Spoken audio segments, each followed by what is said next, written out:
Ladies and gentlemen, Daye Tucker. I asked somebody in the office to do some research on Daye earlier on today. A very long list of her accomplishments, and I asked her to check them when I got here. I've just added about 15 more.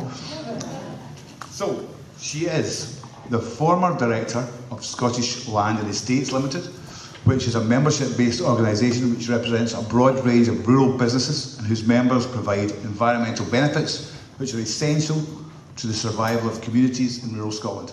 She's previously a member of the stakeholder group for Perth and Argyll Regional Forest Forum and Loch Lomond National Park Access Forum. The South West Rural Leader is also a founding member of Farmers for Yes, a pro-independence campaign aimed towards farmers and those in the wider agricultural industry. In addition to this, she was previously sitting on the Forth and Clyde National Farmers Union Scotland Regional Committee and is an NFUS National Land Use and Environment Committee member, a former committee member. She's also a member, recently joined, of the SNP and believes that Scotland has grown in confidence with the growth of the SNP party. She also believes that her sheep farm business with exports worth up to £5.5 billion is under threat from Westminster, and that ultimately led her to join the, quote, only party which stands up for Scotland, unquote. Ladies and gentlemen, Daye Tucker.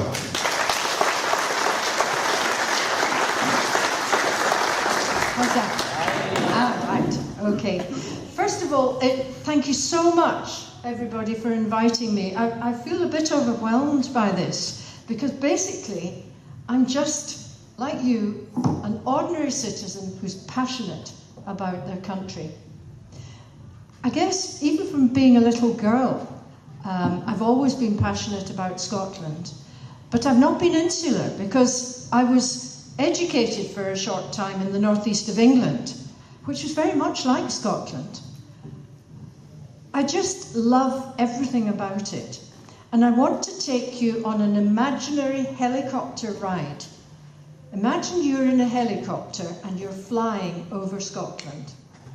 And look at the landscape down below. What does it look like? Has anybody got memories of being in a plane and looking at the spillage of little villages or towns down below, and then the vast open expanses round about them? Yes, hands up if you've been. That's the teacher coming out in me. I just find it fascinating, and that's where my passion begins, is with the land. And then, very close second, is the people. And the two are totally interconnected. We cannot manage our land without the people. Now, it's a massive topic, land reform.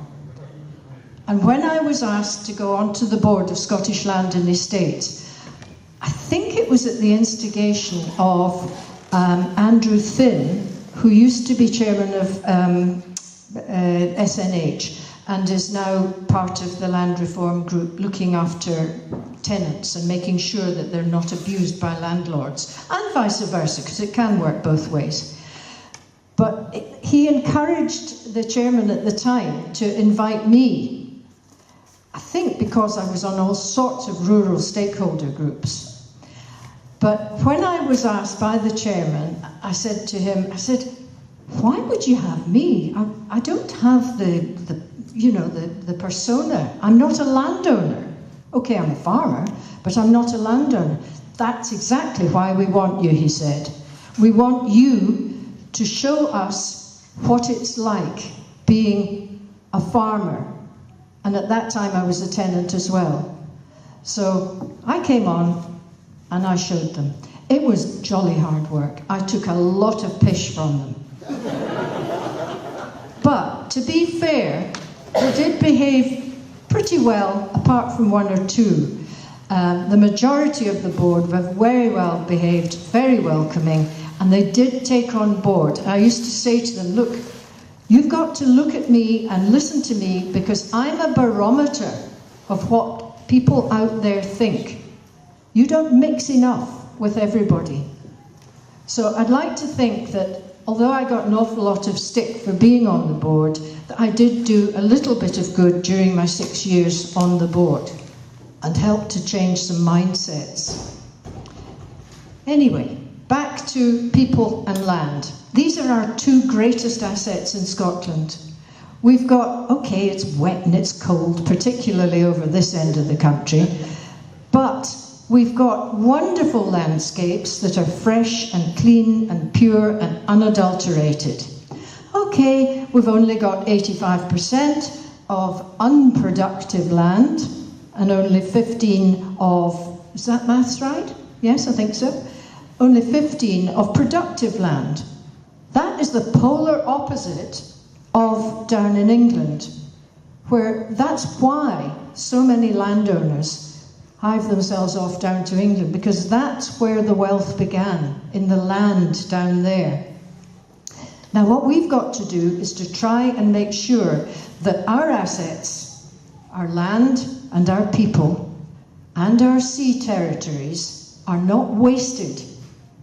We need to retain and renegotiate to get back our sea territories. We've got, I think it's something like, is it 6,000 something miles of coastline, or is it 80? I don't know. Don't ask me to quote you figures, because I'm not into that sort of detail. I just know that that Scotland's coastline is so large that it has massive potential to be developed and to have businesses created round about it. Not the kind of business that dredges seaweed, but the kind of business that farms seaweed in a sustainable way into a product that we can use. On my farm, I buy in liquid seaweed to spread on my fields because it creates the nutrients from the sea, transfers them from there onto my land, like the crofters have always done. There's massive potential for seaweed as a product, but only if it's used sustainably. So one of my visions would be that we identify all the assets that we have, whether it be seaweed, whether it would be that terrible black stuff, the oil, which is at last now gone up to something like $80 a barrel, I think, and they found the technology to reach it. But we won't tell the rest of them about that. We'll just pretend it's not really an asset, it's a bonus. But we won't speak too much about oil.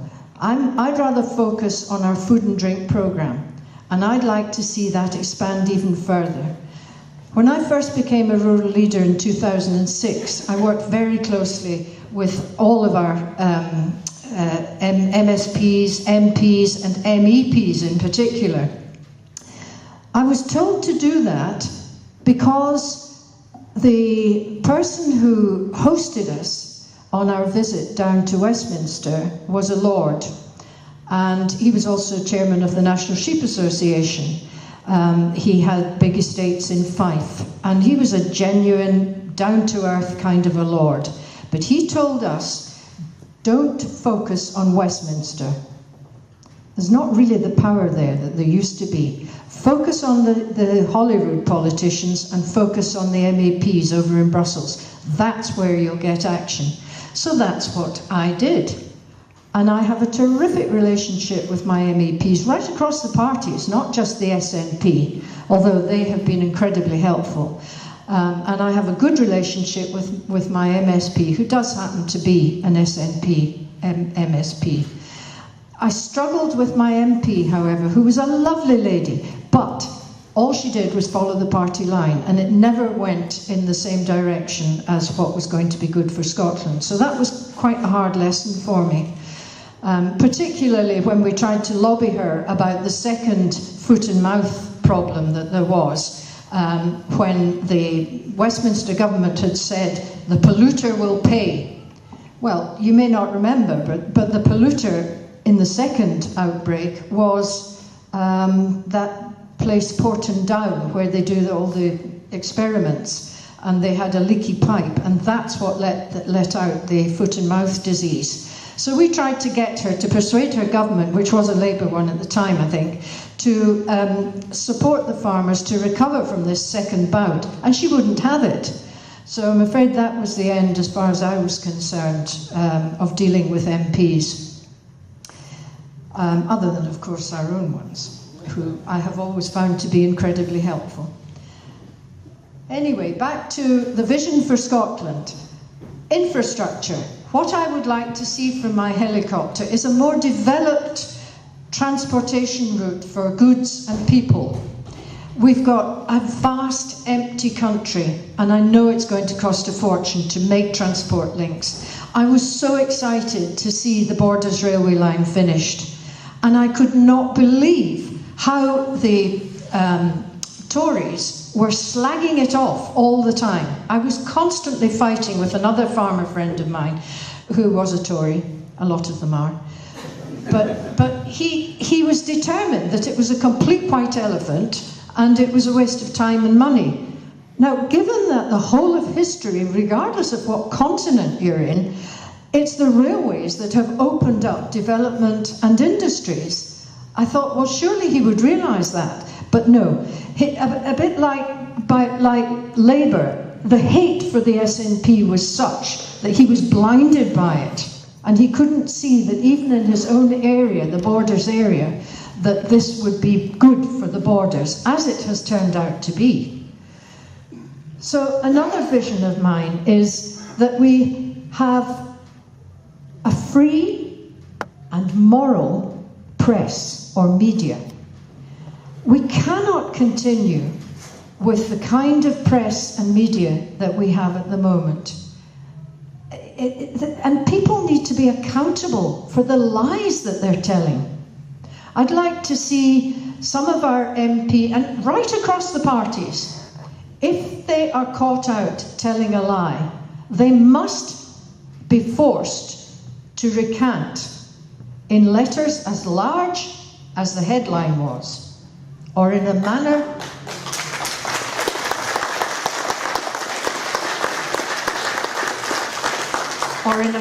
or a platform that will reach everybody, so that we won't be beguiled by untruths anymore. People will probably realise that I'm on Twitter a lot. I don't read news, sorry. I don't read newspapers anymore. I do obviously follow the National, and I think it's an amazing paper. But I don't read the other newspapers. I can get news on Twitter way quicker than many of the other news outlets, and certainly way quicker than the BBC. And I think in a future Scotland, all of us, no matter our age, I'm 73, and yet I can be on Twitter, I can work my iPhone, I can work my database with the New Zealanders on an amazing programme to improve and make my sheep flock more efficient by filling in the data from the sheep coming up the race into the combi clamp. The ID thing weighs them, measures them. You can put in who their mother is, their father is, how many twins they had, if they didn't have twins, if they're needing culled, whatever. And all that, it's driving me demented. But I'm in there trying to do it. So it's not an age thing, it's a mindset thing. We must all improve our technological know-how. That way you won't be fooled by whatever newspapers owned by other people from a different country are wanting to guile you into. What else would I like for a future of Scotland? I want us all to have more connection between little villages and towns and be able to produce food and sell food more locally. Not be controlled to the same extent as we are at the moment by big, powerful supermarkets. Yes, farmers need to come on board with that as well, because they're so used to being told what prices they must take, and they're so used to being given their money from Europe in a brown envelope, that it's far easier for them simply to sell to one big processor. I do it myself. My lamb goes to Scott beef, and I have to admit that is so easy. Apart from the fact that I have to jump through hoops to make it so that Marks and Spencer's will approve it, and they'll give it the nod, and they will buy my lamb, and that it's suitable for export. But it's the kind of hoop that I'm happy to do, and that I would be doing anyway in terms of animal health and welfare. But not all farmers do that. And it's far easier for them just to chuck their lambs in. They don't even have to book. They can chuck them in the back of a trailer, head off to the market, and then get what they're given at the market. And there can be a difference, a price difference of not just £10 a head, but £20 a head between 1 week and another. That sort of volatility isn't good for farming and our whole industry. It's not good for our country. So that's another vision that I have. I would like to see some kind of support, control, coming together, banging of heads together between the producers and the wholesalers and the government in the future. And so that we can smooth out this volatility. The EU have tried to do it, but they're not there yet. We've tried to do it. I remember years and years ago when we had a lovely young lad who was the vice chair of NFUS. He was a bit like Harry Potter to look at, and to be frank, he still is. But he was sent to this conference near Holyrood, and he gave an amazing speech, and he sorted out those supermarket bosses like nothing on end. And he really made a fool of the retail consortium chairman. That young man, who still looks like Harry Potter, has gone on to be chairman of the, or CEO rather, of NFUS, and he's now CEO of Scotland Food and Drink. And I'm talking about James Withers. We are so lucky. James is he's just one Scot that has so much potential as a leader and an intelligent, pragmatic, persuasive guy. And between him and Richard Lochhead, they managed to raise the production and the development through innovative support for people who were prepared to take the raw product and turn it into something with added value. Another of my visions, which I used to relate to Richard regularly, but he never quite got round to it, was we must add value within Scotland to our raw product. Most of the lamb goes down to England, and they take the credit for it. For a while, it was sold as Welsh lamb. Even Wales had a wee look in. We lose the levy if we don't do all the processing in Scotland. Now, I'm hoping that the Scottish Government, Philippa, will take this on board. And you must be aware, Philippa, that Scotch lamb has the least, what's the word? It's the most antibiotic-free meat out of all the meats that you've got. Chicken, pork, even beef has a level of antibiotics administered at certain times. Lamb doesn't. If a lamb or a ewe or a tup has an antibiotic, it's only because it's either got a sore foot or maybe the ewe has got mastitis. And we have to write in the batch number of the antibiotic, we have to write in the date of when it expires, we have to write in the date of what the withdrawal period is. For an antibiotic, it's 10 days. So that animal can't be sold into the food chain within those 10 days. So lamb is truly a healthy food and a safe food for us to be eating. But we Scots, by golly, do you know how little we eat in terms of lamb? And why? It's hee-haw. Imagine if we started to eat lamb again as a nation. That would save your sheep sector.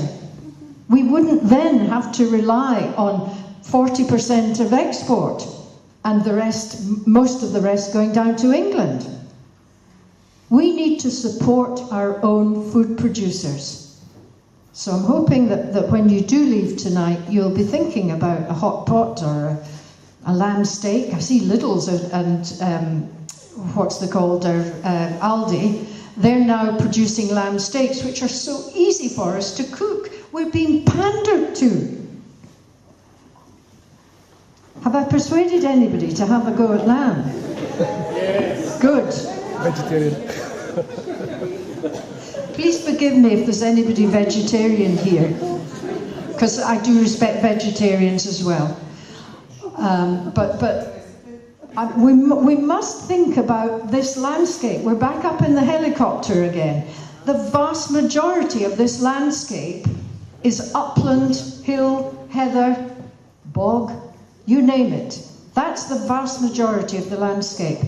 But our livestock, whether it be hill sheep or goats or cattle, hill cattle, they can convert these rough grasses into protein and wool. Now, Ayrshire, you've got felting and hat making as a historic thing. Are there any hat makers or felters in the audience? No? Well, did you know that you were famous for that at one time? Well, you are. And there's still a lot of felt makers in Ayrshire making the most wonderful products. So that's kind of my vision. We need to identify, reinvent, and develop the natural potential and the assets that we have in Scotland. And I know that the Scottish Government will support us in doing that. When Richard was the Minister for Rural Affairs, he was incredibly supportive of our farmers. And it was an absolute heartbreak to me that towards the end of his tenure, when sadly his wife became ill with cancer, and then that awful IT system went down, and the farmers turned on him. And I just could not forgive them for that. And I hope that they will now reflect on the good things that came out of Richard Lochhead's tenure when he was Minister. In the future Scotland, in an independent Scotland, our Minister, as Richard was, would not be locked out of the talks, the fishery talks in Brussels.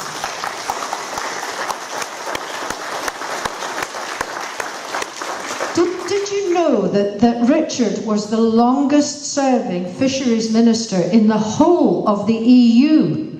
Now you compare that to the revolving door of ministers from Defra down south. And at one point, I can remember his fury. He was sidelined again because the Defra minister wasn't able to go. Did he once think to invite Richard to take his place? No, he did not. He invited some lord who wasn't even a farmer or into fishing or anything. That's the sort of nonsense we wouldn't have to put up with in an independent Scotland.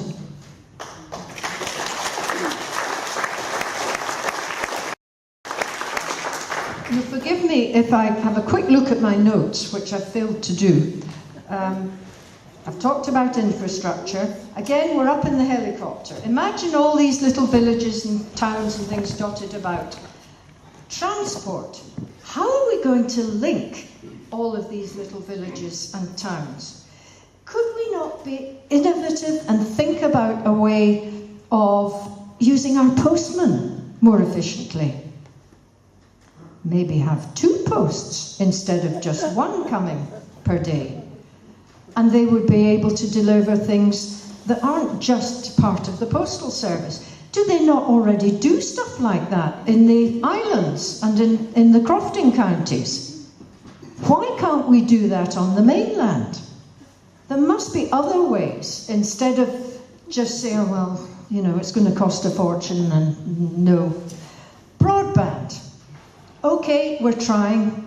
We're very trying. We really are trying. But it's still not happening. I did hear, and this is one thing that I have to praise use the English parishes for, they're great for all their churches, aren't they, with their spires? Guess what they put on top of their spires? Well, probably Hysterical Scotland wouldn't allow that up here, but I really do feel that we need to be a bit more innovative about where we put and how we get broadband out to everybody. It does seem to be an anomaly that somebody in the middle of Stirling can't get broadband, and yet there's somebody up on the hill, way up Calendar Way, can get it. Not that they normally can up there, but there must be a way of working this out. The technology is such that I don't believe we can't work it out. And I do feel that until we get hold of BT and the other big companies and force them to improve, I don't feel that any of our governments have been strong enough doing that. I know in France, when they set out their contracts, the companies were told that they had to start out in the rural areas and move inwards. Well, in the UK, we've done the exact opposite. So this is why the rural areas have been left out. So we need broadband for linkage. We also need to link more of us between the Central Belt and the rest of Scotland.